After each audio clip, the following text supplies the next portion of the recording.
Hey, you've been mentioning a lot about wanting to do a movie night in your theater, and I think tonight's the perfect night for it. I even brought over a movie. I got it for my grandmother for Christmas, but we can watch it tonight. Wolf of Wall Street. Yeah, yeah. That movie has the F-bomb more than any other movie. Hold on. Wasn't expecting anyone. Hey, buddy, how you doing? Listen, sorry to bother you, but my car ran out of gas right in front of your house. There's a gas station about 1.5 miles away. Could you give me a quick ride there? Holy crap! It's the dude from... Wait, are you? What are the? Are you the guy? Are you the Wolf? Are you Jordan? I am. Yes, I am. Dude, you were in time. We were just speaking about you. There you go. Okay. Well, Yeah, now you sure. got it. Come in. Come on in, buddy. I Come appreciate in. it. Come in. We're gladly. Gosh. Well, I'll go ahead and get this. Serendipity. Yeah, load that up. Now we have to watch the movie. Let's. Brilliant. I do have one question. Zach, why are you skipping? I'm excited. When Zach's excited, he skips. Okay. So yeah, let's jump in the car. One of the questions I do, I've been, when I saw that movie, I was like, could this possibly happen to one man? Is most of it like the parts that you probably are wondering if they're true, they are true. Some of the stuff's not, but most of the crazy the boat stuff. capsizing, the plane crashing, your aunt dying? All true. Yep. And look at Lamborghinis. All right. Well, you know the scene with the Lamborghini, right? By the way, you should let me drive because. Wait a second. I remember that's the scene where you. What's the chance of it happening twice, right? There's no chance. I'm pre-disastered, right, buddy? You're a good salesman. I am, right? Believe me, you won't. I might drive this first. I might drive the first one, and then from next time once we there come. we go. I got an IOU. Was then. that was the true check, thing right? where it was true? But listen, it wasn't a Lamborghini. It was a Mercedes. So was it Quaaludes or what made him like? Well, it was Quaaludes, but it was the original real Quaaludes, like these ultra strong Quaaludes from 1978 that had a delayed fuse. Long story, but it was a good one. Yeah. Do you remember trying to drive the Lamborghini or the Mercedes? I remember it like it was yesterday, but I also could say that I could pass a lie detector test. I don't remember hitting one car. So the whole scene where for you, you just went home and then you were like, I was like, thank God I made it home. I had no idea to this day I could pass a lie detector. I don't remember what happened. I really don't. You know what? Before we jump in we'll jump in the car, but afterwards, I want to ask you a couple questions. You can come on my little radio show. Oh, yeah. Give me gas.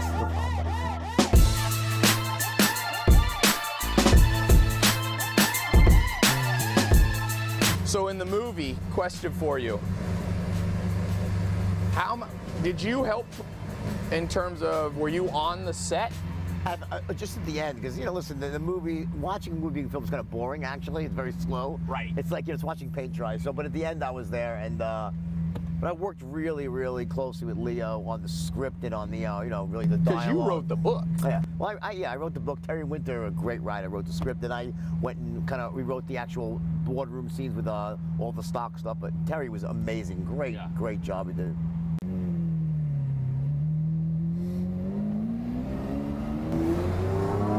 So now you're where? You're here in LA. Yeah, I'm back by the beach, South Bay. Yeah. Nice. You've been all over. I was reading. You lived in Australia for a while. You lived. Obviously, you're from New York. I just got invited to Iran today for 4 days. Wow. There's speeches in Iran. Yeah. You gonna take that up? Yeah, absolutely. Why not? Right. I used to say that my movie was a hit everywhere, but Iran and North Korea. Now I guess it's just North Korea. I was wrong. Nice. So what? At this point in your life, is it all excitement? Is it travel, adventure? Are you back in business? I know you've got your sales, consulting and programs. I'm fortunate that my business has been great with speaking, consulting, and but you get to a certain point. I mean, I've listened to the whole party craziness like that is a good memory. Right. But the things that make sense at 25 don't make as much sense at 55. Right.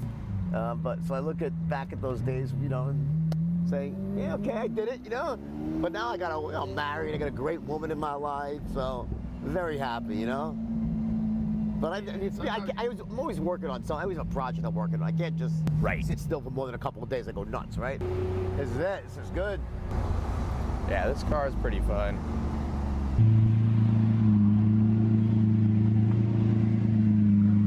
All right, that was a good drive. By the way, guess what is on the bookshelves here? Ah, there you go. This is a new one you wrote. It is, yeah. How many have you written? 3. 3. So at one point, you make $22 million in 3 hours on this IPO of Steve Madden's shoes. And then you need to open up a Swiss bank account to put all the money in. So you put it in an aunt's name. But your aunt didn't know about it, right? Well, she knew. She knew. But then you go on this boat and you get word that your aunt died. No.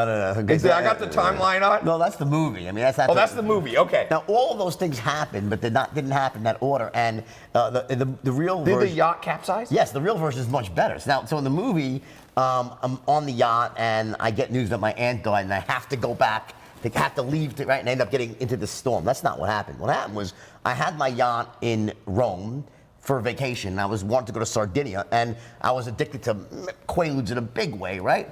Cocaine, you name it, right? Every drug under the sun, right? And I got into this frame of mind that you sometimes get into when you take ludes, where short for Quaaludes, where I call it the movement phase. Yep. Like there's the tingle phase when you first take a Quaalude, your fingertips tingle, you feel euphoria. Then there's the slur phase where you slur your words and you say, well, okay, I love you, slurring is fine, right? Then you get into the drool phase where you're drooling like, but you're okay, drooling's good. Is this kind of the Lamborghini scene in the thing? And then phase 4 is unconsciousness, right? However, there is a fifth phase, which happens once in a while, called the movement phase. That means you get like the drug-induced equivalent of ants in your pants. You can't sit still.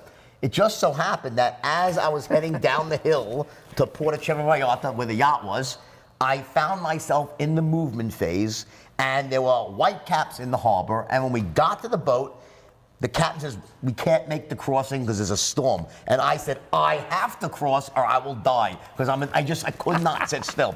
And I convinced the captain, unfortunately using my powers of persuasion. So this is where persuasion did you wrong, right? Correct. And I convinced the captain to take the boat because I said, Captain Mark, if we sit here, I will die in this. So I says, all right, we'll break some plates. I said, will we make it? He goes, we'll make it, but it's going to be really bad. I said, let's do it. It seemed like a great adventure, right? So I went up to the top deck, took 4 more ludes, fell asleep, woke up, and I was in 50-foot waves, and the rest, as I say, is history. 50-foot waves? Unbelievable. It was just a freak storm kicked up in the Adriatic, and we ended up getting rescued by the Italian Navy SEALs, which was amazing. And then what happened was they took us to Sardinia. So wait, not to interrupt you, but were the Quaaludes strong enough that you were sleeping part of the time when there was 50-foot waves? No. It woke you up? Because I've been in a big storm in the ocean. That'll wake me up. I was an expert at something called balance. Like I was treating my body like a human pet. I'm sober for 20-something years, right? But back in the day, I was like a Petri dish. I would take ludes to mellow out, cocaine to wake up. So I was balancing between ludes and coke that day. So I was awake for the whole, very proud of that. Probably not the Buddhist meaning of balance. No, probably right, exactly. Not quite as much. So I was balancing, right? And so I was awake and loving it because I wanted this. I was so happy that the boat was going to sink because it was so expensive and I was so sick. And I was like, this is great. And then like, oh shit, we might die. I'm like, oh, this is not so great. Then you remembered you were on it. Right. You're like, wait a second. Anyway, we got rescued. And then what happened was, so 7 days later, we all had to buy everyone new clothes because all our clothes went down with the ship, right? The only thing we rescued was the Quaaludes, thank God, when the boat was going down. They should have put that in the movie. No, I sent my friend down for those. They were in the downstairs cabin. I said to my friend, you have the ludes? He goes, no, they're downstairs. I said, Rob, you get the fucking ludes, So Rob runs down. He comes back, goes, the cabin's flooded. I can't. Fucking go and put a fucking snorkel on. Go down there, right? Sacrifice your life. Right. I need my ludes. They're in a hermetically sealed bag. Go. He goes, all right, you're right. He goes down there. Nothing. I go downstairs.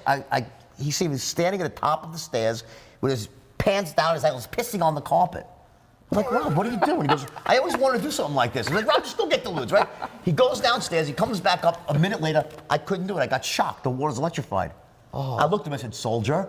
I said, you fucking, I don't care how bad, unless it's like. Did he get shocked while he was peeing? Yeah, no, while he was down there. Because it'll come right through the screen. I said, you screen. go down there. So he went, he goes, you're right. He goes, I'll do it. He goes, but if I die, get my wife a breast job. Just promise me. I said, all right, I'll do it. Get Martha. That's what he said? If I want my wife to get a breast job, pay for the breast job. That was his, so not like the movie where you say, will you take care of my wife, no, Mr. he Best just wanted Friend? the breast Will job, you get her a breast? Why did he want her to have a breast job? She was bugging him for a breast job. He didn't want it. He was cheap. So he said, if you pay for that, my death will be meaningful, okay? So he goes downstairs, comes back up with a bag of ludes and third-degree burns and his hair up in the air, right? All right? And then 10 days later, here's the irony. So 10 days later, 10 days later, we go to the battleship first, right? And then we take some more ludes because it seemed like we should do that, right? And then we went to the Cala de Volpe Hotel, the world's most beautiful and expensive hotel, where you take an olive. It's like they have a guy with a microscope, $10 on your bill, right? So check that out there 10 days later, right? It's like $700,000 later, right? And 700 grand was the hotel bill? I had to put 18 people. It was nuts, right? So anyway, I bought everyone brand new clothes. Right now, this is the second time because my wife lost her bag. The story can go on and on. I want to get to the point. No, keep going. Do not stop. Right. Here, no, keep going. This is great. Well, so what happens? My wife originally, when we were getting on the plane, the driver forgot to put bags on the plane. So I had to buy her new clothes. So before we got to the yacht, we stopped in Rome, went shopping, got her new clothes, and then those clothes went down with the boat. So the clothes sank and with then the we had boat. to get new clothes in Sardinia, right? And then you went. It was the hotel, the $700,000 hotel. So after that? Yes, after that. So then we had to buy clothes, but it was only like Johnny Versace resort. It was like peacocks. We were all purple and pink the whole week, right? So finally, the last day of the trip, right? I had this great idea. I said, you know what? If we bring all this shit back through customs, we're going to be hassled. My name was on a watch list already. I'm like, let's just ship it all back DHL. All we need is a toothbrush and underwear because we're going on a private jet home. Great idea, right? So we all box up our shit. We send it off back to the United States. Next morning, we wake up, we go to the hotel, to the airport. No plane. I'm like, what the fuck? No plane. Now, this is back before cell phones, right? Yeah. You know, and no one spoke any English. And after about an hour, I was going crazy because I'm out of lewds now. No reason to be away from home anymore without the lewds, right? All of a sudden, some little Sardinian midget comes scampering up to me. Literally a midget? A midget comes like goes. Didn't you guys throw midgets in the movie? That's exaggerated. We talked about throwing midgets. They threw midgets after I left. I was not involved in that, so don't hold me responsible. So anybody who's midget, do not protest. This episode. Yeah, exactly. Please don't. Hey, but the point is that he says, Mr. Belfort. My wife goes, plane crash. I'm like, what? My plane crashed 10 days after the yacht sank. Okay. And like it took off at Orly Airport in France. Seagull in the engine, gone. A seagull hit your private so now jet. I lost, yeah. So I lost the plane. We got to say this. So for a second, your yacht sunk. Then your engine got hit by a seagull. Yeah. So then pilots lived, thank God. Did you ever wonder if there was something in the past life that might have happened? So here's the thing. So right, well, no, I did make some great analyzations that day. So. After that happened, we got stuck again with no clothes in Italy, and I had to get out of Italy at this point. So we took a plane to London, a commercial plane. We ended up in the wrong airport, Gatwick. But you had clothes on. The clothes we wore, Versace, right? they had purple and everything. But here's the irony, you know? Here's how crazy drug addiction is that at that time, you'd think I'd say, okay, obviously, God is telling me this. My life's out of control. There's something not right here. Right? Everything's insane. I'm doing drugs all the time. Things are happening. No. I went even crazy the next. In other words, you used it as a sign you should be partying to harder. keep going harder, right? It was a year later that I got sober finally. Wow. Yeah. So that's that's the true story about the yacht. Now, the true story of Wolf of Wall Street. You heard it here. And by the way, I heard Chance the Rapper said today he wants to hang out with Drake because Drake has an exciting life. Chance, you probably wanted to be with Jordan Belfort in the Wolf of Wall Street days. You should let me drive the car because who knows what's going to happen, right? No, after I hear this story, I'm glad you did not drive the Lamborghini. Right, but you have two, so you had backups, okay? So I saw that. All right, so that's good. So anyway, but you know, here's the thing, though. I'm sober now for over 20 years, right? That's awesome. Yeah, and that was a miracle, by the way, and it was something that changed my life. But when you're in that headspace, you can rationalize anything. Yeah. Like you could just I said, it's no, it's no problem. I'm going to the bathroom, I'm shitting, it's green. My nose is bleeding. It's a disaster. Yeah. But you're saying, it's not, it's my allergies, it's my like you could just, So in addition to having this amazing life, you also are a master at sales. So people watching, I get a lot of entrepreneurs. Keep in mind that pretty much everything's about persuasion.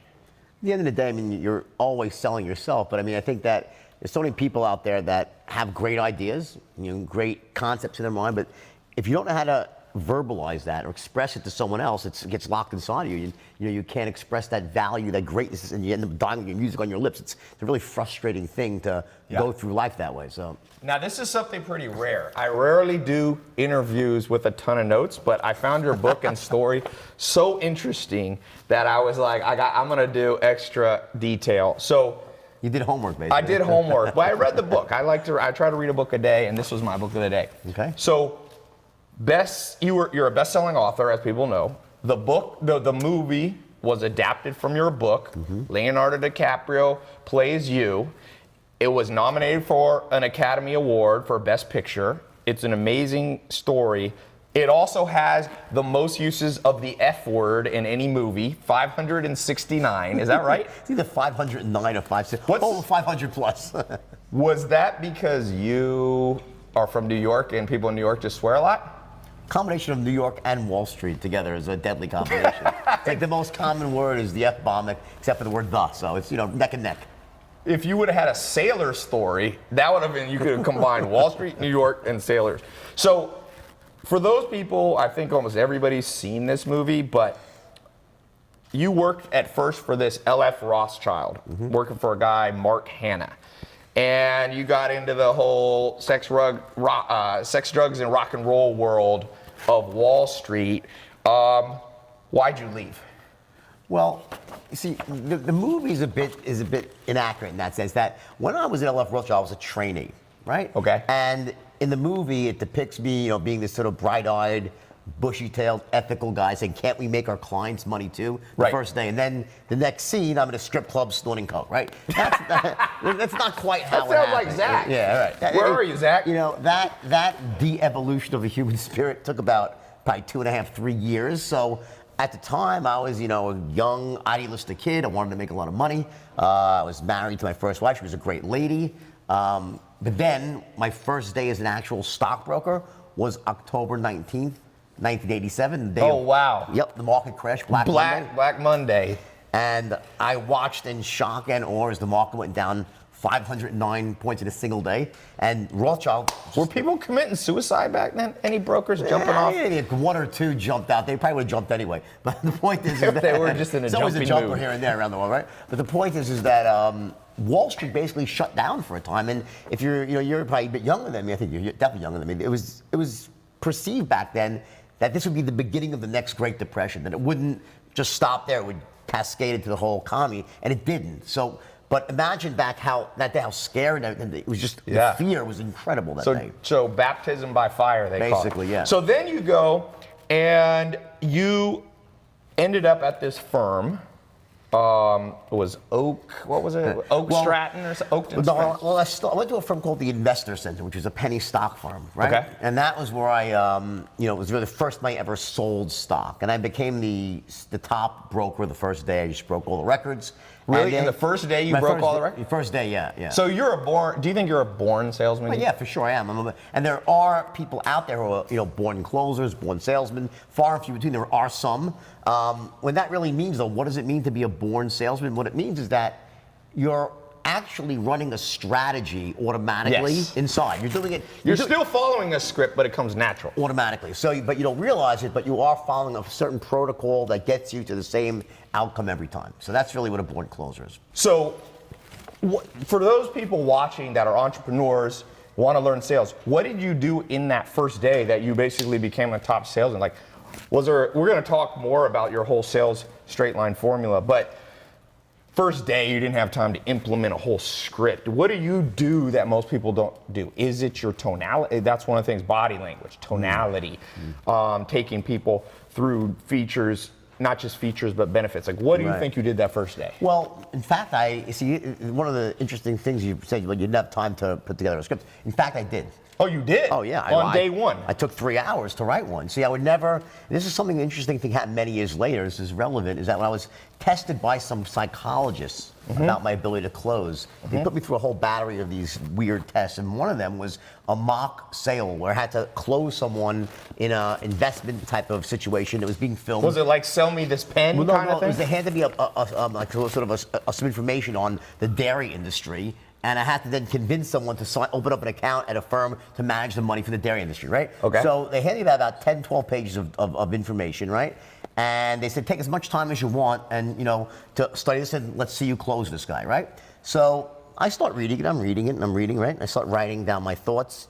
About 30 minutes later, they knock on the door. I'm like, yeah. I said, do you need more time? I said, yeah, just give me another 30 minutes. I said, okay, no problem. 30 minutes goes by. They come back.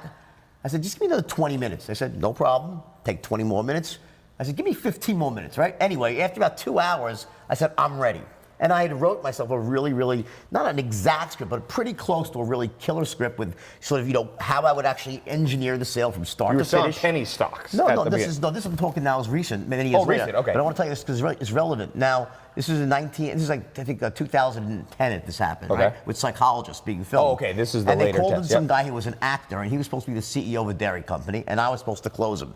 So we go through this whole thing, and I introduce myself, and we go through this back and forth, and they're filming the whole thing.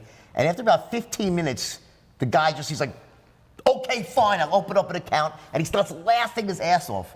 So I'm like, what's so funny? Psychologists come in, they say, we told him under no circumstances should he say yes. Yep. Yet within 15 minutes, he said yes.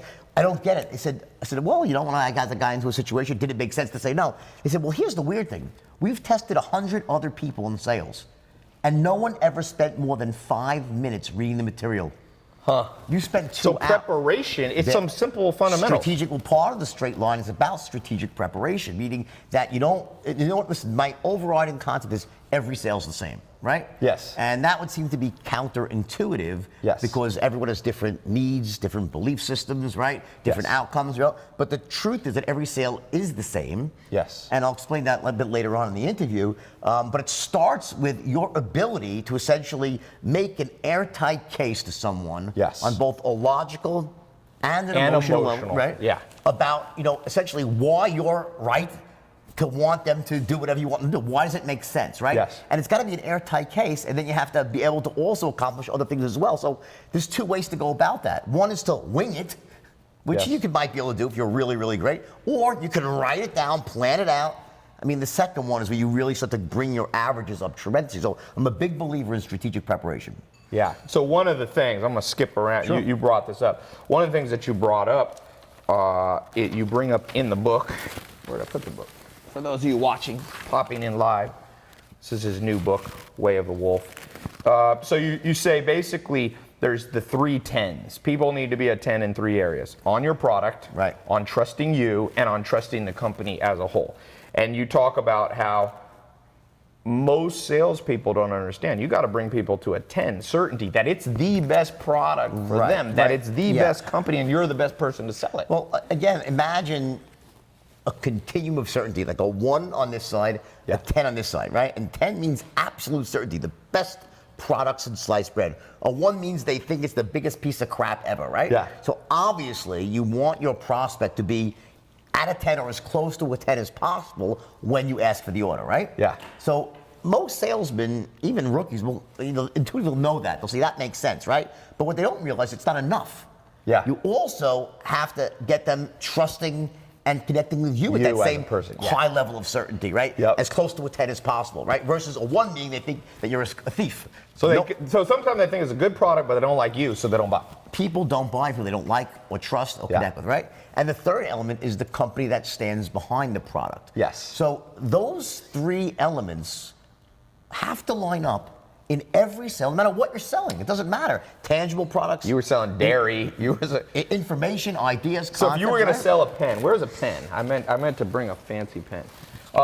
Sell me this phone. So the famous line in the movie at the end, they actually bring you in with DiCaprio, is like, sell me this pen. Now, I'm going to get to that later, what the interesting answer your business partner Right. gave you when you did it. But the idea is, this pen, they have to think is a 10.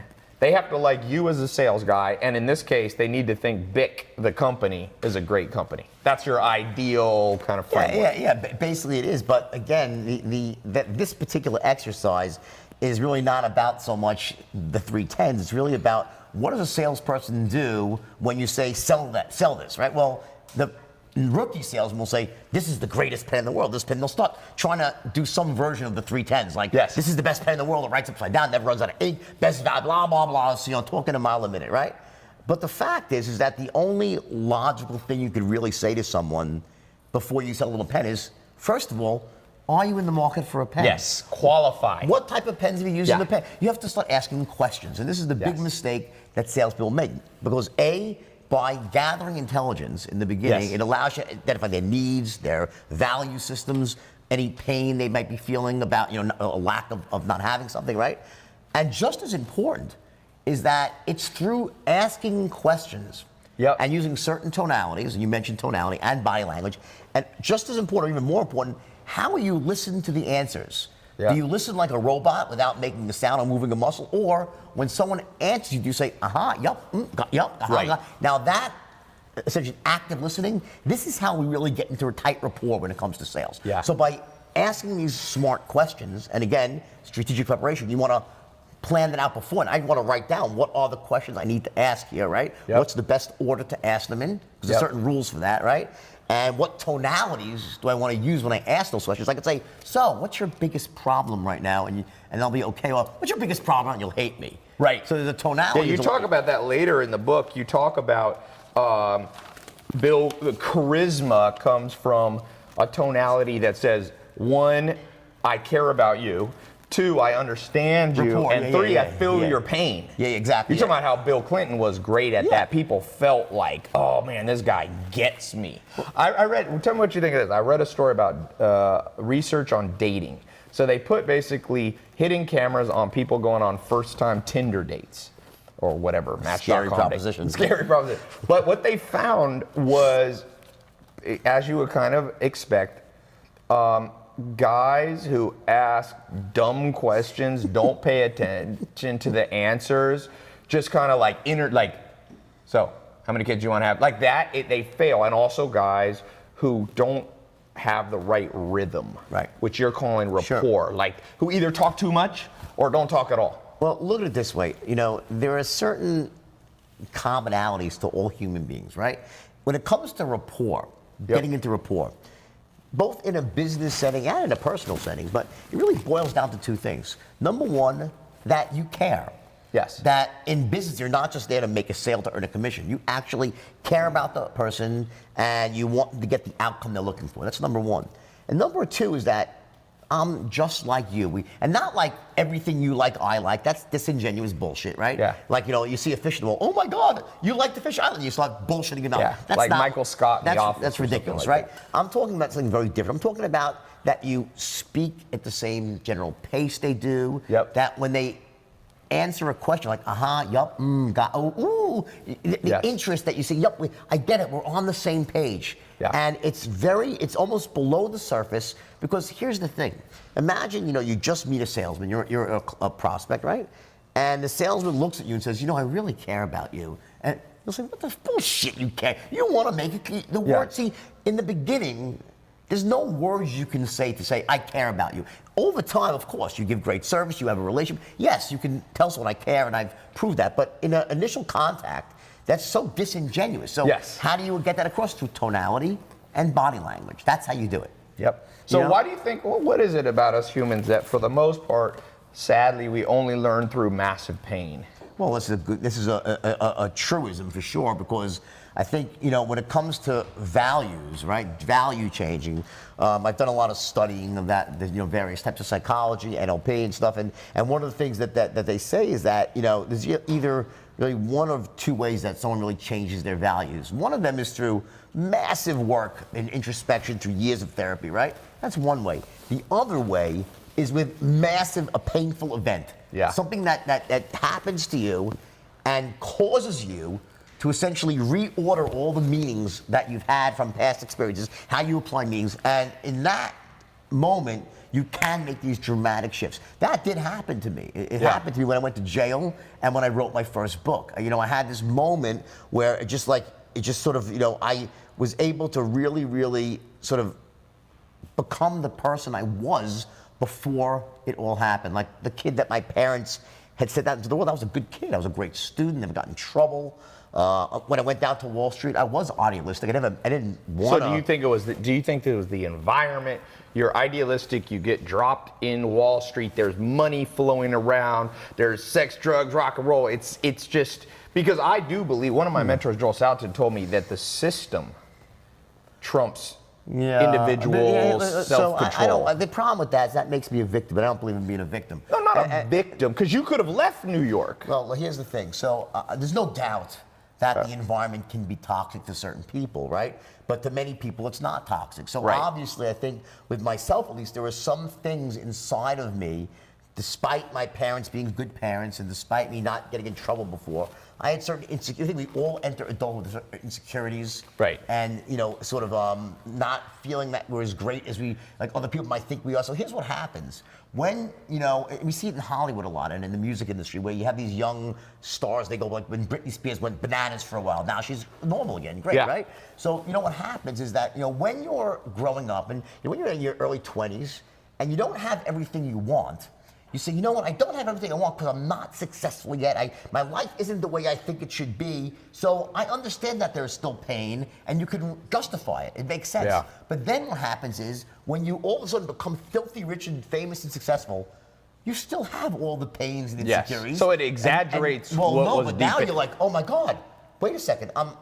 I have the success, I'm picturing it the way I want it, but I still don't feel good. And that's when the panic sets in. Huh. Because now you have So you got all that, but you didn't feel it? Well, what happened is when I discovered the straight line system, right, which is really the topic of the interview, is when I cracked the code for teaching people how to close. Yeah. That was the game changer. I had stumbled upon a niche in the market, right, which was selling $5 stocks to the richest 1% of Americans. And no one had ever done it before, and that was a really lucrative niche. But what enabled me to build Stratton was I came up with a new way of training people how to close. And that system, the straight line, was so powerful and effective that within days of inventing it, it allowed me to take any human being, any old, young, regardless of their race, their age, their creed, their color, their socioeconomic background, their educational status, didn't matter where they came from, could have been Harvard or Hell's Kitchen. I could take them in a couple of days. Even if they weren't natural salesmen? Absolutely not. That was because you talk about it in the book, you took people in weeks and made them into the people that world-class closers, right? And the point, and to bring up that whole idea of a natural salesperson, what I essentially did was I was able to take the strategy that I was using automatically, slow it down, and put it into a step-by-step formula that could be essentially transplanted and inserted into anybody else with just a little bit of work. And to this very day, I still teach it around the world. And what it does for people, it changes people's lives because there are so many people out there that are brilliant, talented, hardworking, successful. Good businesses they've launched. But they just don't have that ability to get their point across. And what happens is, look at it this way, every idea has a certain intrinsic value, right? Mm-hmm. But how someone else perceives that value is either multiplied or divided by the person who's explaining it. Yeah. So if I explain the idea, they're gonna think it's a great, if someone who's terrible at selling, they'll think it's a shitty idea. Yeah. So imagine, I said this at the beginning, all the people out there who are these brilliant, hardworking, smart people, they wanna make money, they wanna provide for their families, they want to help their parents, their communities, right? Great intentions. And they have great ideas. But they lack this one skill and they struggle. Yeah. And to me, it's the craziest thing because here's the thing. It's learnable. It's a learnable thing. But it's not, it's one of those things they should have taught us in high school. They should have junior high. I always say if it's important, they forgot to teach it to us. One of the best clips on the internet, you should really play this. Play it later on, right? We can cut to this. Warren Buffett was doing a speech with Bill Gates about maybe 10 years ago. And he was asked by a college student, what can we do as students to make ourselves more valuable in the workplace? So you'd think Warren Buffett would say, learn how to pick stocks, learn how to investments, whatever he would say, right? Not what he says. He says, go out and take a course in sales and communication. Yeah, he did. Dale Carnegie changed his life. There you go. And that was the point. Because he took that. He says, I took Dale Carnegie, changed without that. You know what he'd be without that course? Yeah. He'd be the richest money manager in Omaha, Nebraska that no one ever heard of. Yeah, and he met his wife that way, the love of his life. Because without the ability to influence and persuade, you can't put yourself out there into the world and be known for what you really are. Yeah. And we're going to put a link, by the way, tylopez.com/wolf. So if you go there, we're going to have links to more advanced stuff that Jordan does. And so yeah, tylopez.com/wolf, and that will take you right to this. And of course, I recommend you can buy this book. I read it word for word, cover to cover on last night before you came. Excellent. So let's go into this for a second. So in terms of, there's so much here. Let's check out all these notes. I want to get to the most important things first. We talked about. We got the drugs out of the way, which is the most. We got the entertaining stuff. We got the boat. We got the plane crash. I like this thing that you say, like human communication. is 45% tone of voice, 45% body language, and only 10% words. And what you said is, you know, people are kind of logical but very emotional. The tone of voice and the way that you look in terms of body language, that's 90%, that appeals to the emotional side of the brain. And then you need to have good words that are logical. So what's a practical body? Because people love body language conversations. Well, let me just back up for 1 second here. In terms of this idea of 45, 45, 10, right? That's been around for many years, many different studies about that. But here's the thing that you need to really understand, it's important, is that I'm not saying that the words don't matter. They only matter 10%. In fact, the words matter 100%.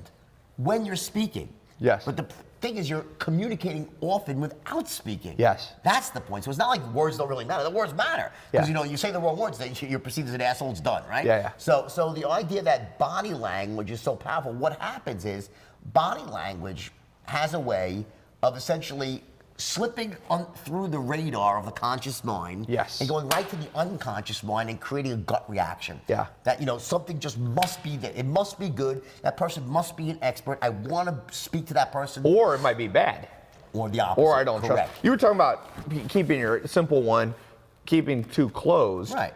Hurts sales. Well, yes. Or can hurt sales. Or they could just be cold, right? So seriously, because you don't know. So the point is that no, but if you're the person doing the sales, well, I wouldn't be sitting here like this. Yeah, you probably wouldn't be here. But people do that sometimes. Yeah, that's a very aggressive. It's also an aggressive, sort of angry pose to be as a salesman. And resting bitch face. You hear that at RBF. I know. Where sometimes pretty women, you know, not pretty women. I guess men maybe do it too. It's RAF, resting asshole face. That's what guys have. Is that what it is? Yeah, resting asshole face. So RAF and rebuff. Yeah, exactly. And so where people sit there and like you see it at a club, I've seen it. And then you go up and talk to the person, and they're like, terrible affliction, resting bitch face for a girl. Because imagine a girl, right? And she's sitting there, and she's sweet as sugar. She like just has great things to tell you. And you look at her, she goes, that girl must hate my gut. Look how angry. Yeah. It's a very terrible thing. So, by the way, here's the thing. That can be controlled, right? Yes. In all seriousness, you know, we make a joke about it, but whether it's resting asshole face or resting bitch face, guy or girl, there's so much more to it than just sort of how you are addressed. It is how you interact when you meet someone, the smile, your eye contact, how much eye contact you make, how close you stand to someone. You said in Japan, you should stand closer. Well, you said 75%. Right, exactly. Wasn't that your rule? 75%? Well, 70% eye contact. Eye contact. Right. Well, because think about it, and by the way, you know, a lot of that stuff is not mine material. Just seriously, you know, that's a general research. The straight line is mine, but some of the stuff with body language, that was really well studied by psychologists, where they actually did tests with people, and they came up with these numbers and these things that are just sort of just truths, right? And one of them is that if you stare at someone nonstop, well, it's like a Mexican stare off. Like, what is wrong with this person, right? And you feel that you say to yourself, what's wrong with this person? Versus if someone doesn't make eye contact with you, right? Now, I remember, I'll give you an example. My son, Carter, right? He had a friend going up this kid. I won't mention his name, Lucas. But the point is, no. We won't mention Lucas's name. But Lucas was a nice kid, right? But Lucas would never make eye contact. He'd come into me, he's like 10 years old. Hi, Mr. I'm like, hi, Lucas. I'm like, I want to trick that. I'm like, he'd look away. And we never. And I just didn't trust the kid, right? Yeah. Why? Just because of no reason. He could have just been shy. He's a nice kid. I'm sure he got pretty glad of it. But the point is, this ability to come off in a way that someone says, you know what? In sales, get to sales. What you really are trying to accomplish is that when the person makes that first instant perception about you, they should be thinking that number one, you're a person worth listening to. Yep. And why? Because this person can help me achieve my goals. Yes. Now, if you want to get down to what are the three things that really go into that, well, here's what they are. Number one, you need to be perceived as being sharp, sharp as a tack. And then you said enthusiastic. Enthusiastic as hell. Now, I'm not talking about enthusiasm. It's something not that. I'm talking about bottled enthusiasm. Right. It's below the surface. It could be whispering, but there's a power in your voice, an excitement, and people just, it must be good, right? And the third element, which is the most important of all, is an expert in your field. An expert, Because you call this there's a chapter on the 4 seconds. Right, you got 4 seconds to convey that. I said that in 1988. It turned out I was wrong. Okay? I was wrong. Harvard did a study in, I think, 2013 or 14, And it turned out it was 5 seconds, so I'm sorry. So that was your guess, that was 4 my- out I of guessed 5. it was 5. And here's what else Harvard said. Here's the crazy part. If you make a bad first impression, it takes you 7 subsequent meetings to change someone's impression. Now, I don't know Wow. about you, but I never get 7 shots. Yeah. If you don't make a good first impression, you're done. So you gotta Yeah. really focus on that. So those first 4 or 5 seconds, you basically got to come off as enthusiastic. You got to come off as an expert. Correct. And you have, what was the first one? Sharp as a tack. Sharp. That's now, right, yeah. Now, look at it this way. So how do you do that? Think about it. Well, is it the words that you say? I mean, the words don't exist. I mean, Yes. what would you say? Listen, hey, listen, Ty, I'm sharp as a tack. I'm an expert. You say, what the fuck is wrong with you? You can't, Yeah. the words don't exist for that, right? So how do you get it across? Through your tonality and your Yep. body language. There are certain ways that experts sound, not the word, they sound, they dress a certain way, they carry themselves a certain way, and we know that as human beings because we've been conditioned since we were Yes. kids to recognize, because we were told, respect your elders, look, when you went to the doctor, he was an expert, he had a stethoscope, he had diplomas on the wall, he wore a white. We've been conditioned to this. So now think about logic. What happens when you're in the presence of an expert? What do? You defer. Yeah. You let them control the flow of the conversation. They will ask you questions, Yep. and you will give them forthright answers. They've earned the right. So if you're perceived as an expert, it gives you the opportunity, it opens up the possibility for you to control the flow of the conversation. Yeah. And once you've done that, now you can go about making every sale the same because you're guiding the process. So the only way every sale can be the same is you're perceived as an expert, Yeah. and then you use that perception as an expert, not to talk, but then you start to ask questions. Yeah. Smart questions, using the intelligence gathering tools, right? And then by doing that, you also ask them in a certain tone of voice, and with your active listening, that gets you into ultra tight rapport. Yes. So by the time you're done asking your questions, now you know everything you need to know. You're in ultra tight rapport. You know where their pain lies, their needs, right? Now you can present your solution. So you have this see what I'm saying is this steps, and it all starts to go into this sort of straight line. We do this first, this second, this third, and guess what? This is really easy to learn. Yeah. Once you break it down like You that. said 6 weeks it took you? 3 weeks? No. To take a beginner and teach them the straight line? A couple of days. 3 days, okay. And then, listen, I took these kids who couldn't close a fucking door. Literally. Yeah. They were so bad. I mean, the average IQ was Forrest Gump on 3 hits of acid. This is not the deep end. It wasn't the deep end in the gene pool. Yeah. They weren't rich kids. They weren't kids who went to Ivy League schools. There wasn't an Ivy League diploma among them.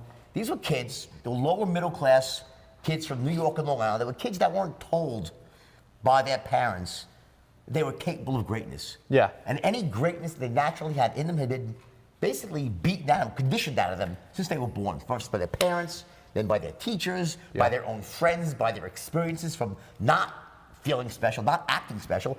By the time they entered my boardroom at 19 years old, 20, they'd been conditioned to survive, not thrive. Yep. Once you're in that spot, what happens is that you have these beliefs that are supported by it. You end up start off as this perfect individual day one. You're 20 years old, you're like already crammed down with all these limiting beliefs and stuff. So they came to my boardroom, and by teaching them the straight line, it reordered all their beliefs because I gave them a skill set that changed them who they were. It made them more effective. Yeah. So it can't just be I'm going to act effective. No, you have to actually be effective.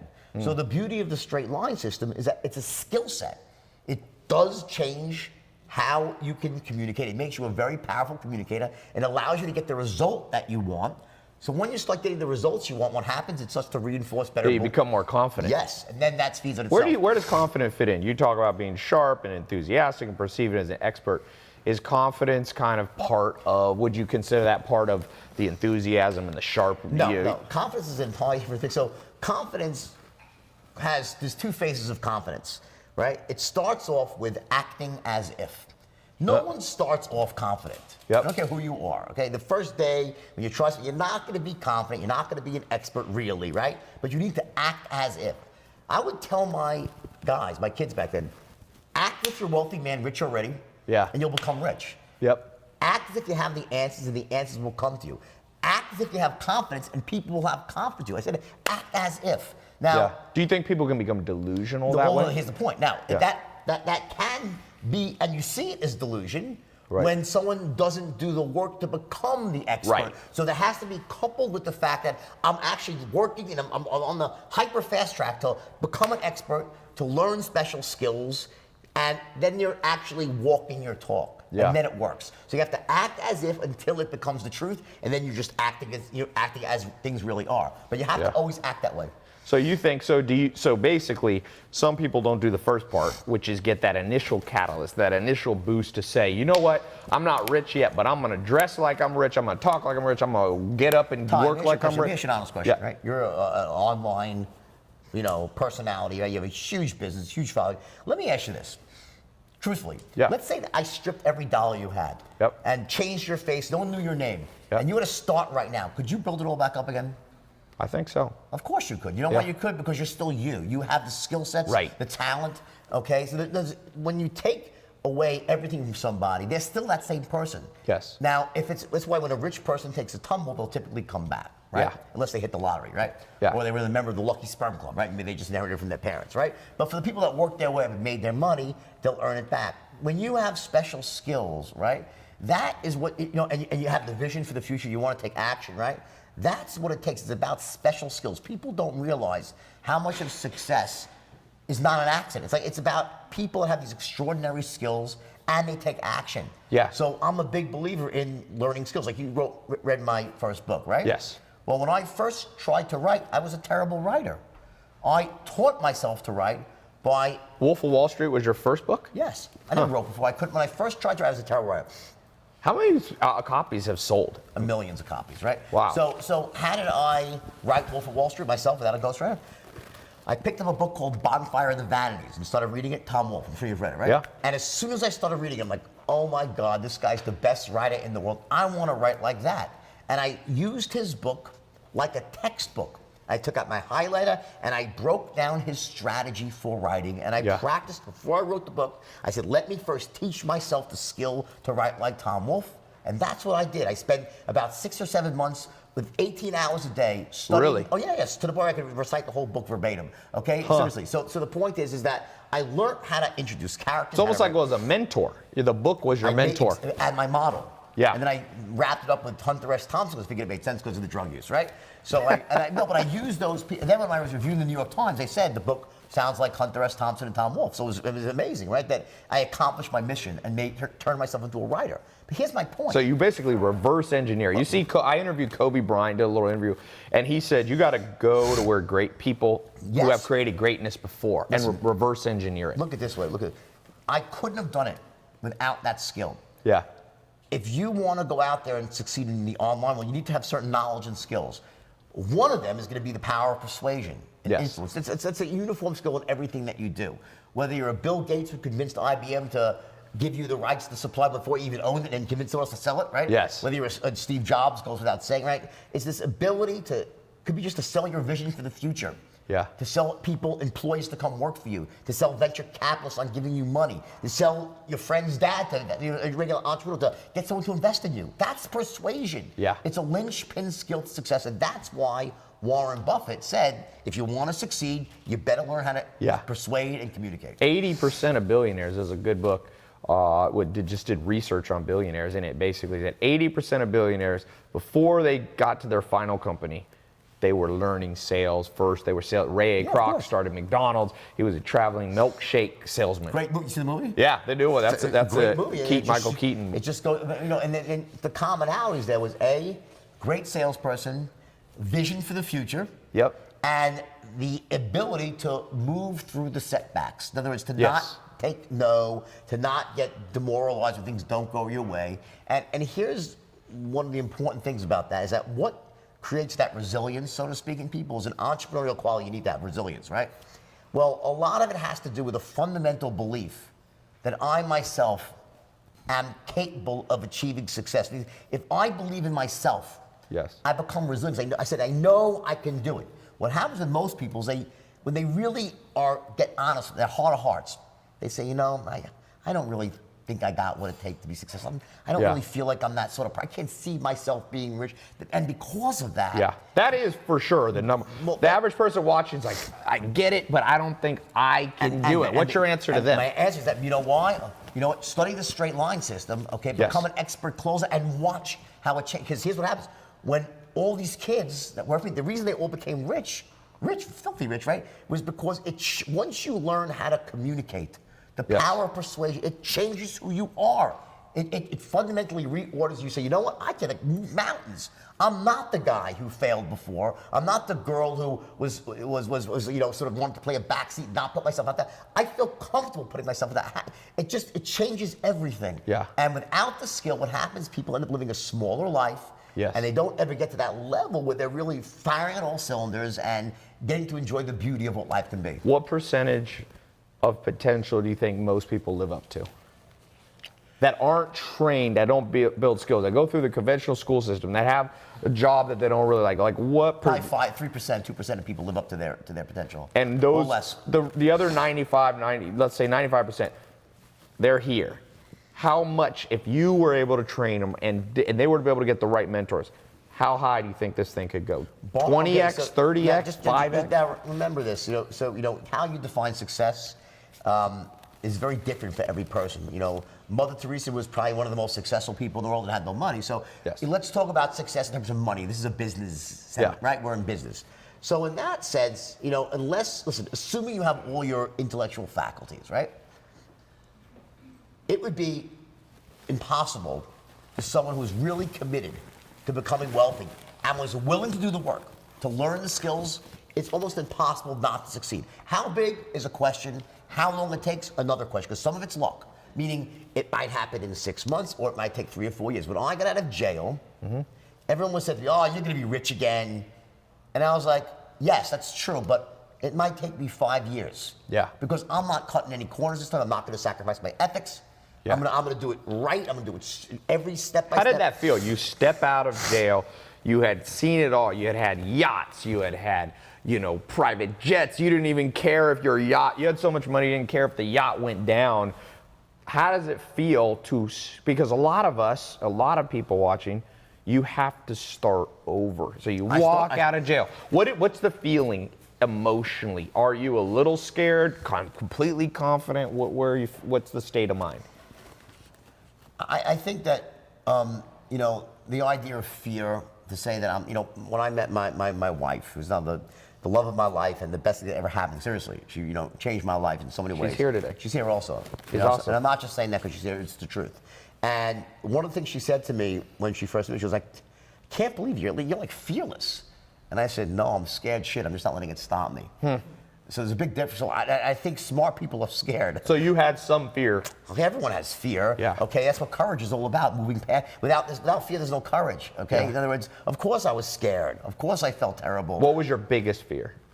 My biggest fear is not being able to provide for my family, So my children, and my wife. I love my children, my wife. I mean, in other words, I want to be able to provide for people I love. That's my to not provide for the people I love and not be able to take care of them is the worst thing that could ever happen to me. Yeah. In my life, okay? And everyone's different. See, that's my thing. Yeah. And knowing that is powerful. So once you know that, that is part of your why. And once you have your why, you can do a lot of. Yeah, I always say most people don't know what motivates them. Yeah, that's my why. So so in your darkest time, coming out of the darkest time, you said, I'm afraid, but I'm more afraid of not taking care of my family. My darkest time was when I was in jail, at night, in my bunk, alone with my thoughts, no money, broke, discredited, embarrassed, lost everything, right? And and people say, how'd you learn how to write, come out of jail? And I said, you know how I did it? When I closed my eyes at night, I'd see the faces of my 2 children. And I said, I have to make it right for them. I have to come back from this. And there was no way I would give up for them.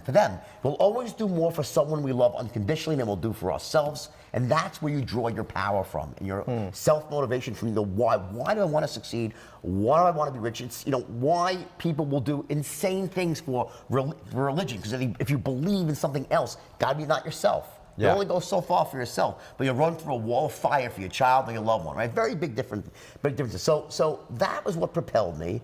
And also, the fact that, I I got honest with myself. I knew, like, a lot of people go, I was, they conspired against me, I'm innocent. I was fucking guilty. Yeah. I took a great thing. Forget the idea about selling $5 stocks. That was a great idea. That wasn't illegal in and of itself. No, it was totally legal. Yeah. I took the straight line system, which was the most powerful system for persuasion ever created. And it is, by far, nothing even compares to it, right? It doesn't. And I took that system and I bastardized it. I taught it to people so they could go out and commit mayhem. Yeah. Now, there's nothing wrong with the system. It's how I applied the system. It's like an M16, is it good or bad? Depends who's holding it. It was a pit bull. It was so powerful, right? But it turned the wrong way. So I said to myself, I'm going to go out there and I'm going to prove to myself and my family, everyone I love, I'm going to do this the right way, and I'm going to go out there. I didn't know how I would do it. I never thought in a million years that I'd write a book and the book would become a movie. Who would think that? The chances of that happening are 1 in 10 billion. Right? Come on, it's like it never happens, right? For every movie that gets made, there's 10,000 that don't, and for every book that gets published, there's 1 million that don't, right? Yeah. First time off the so, but it happened.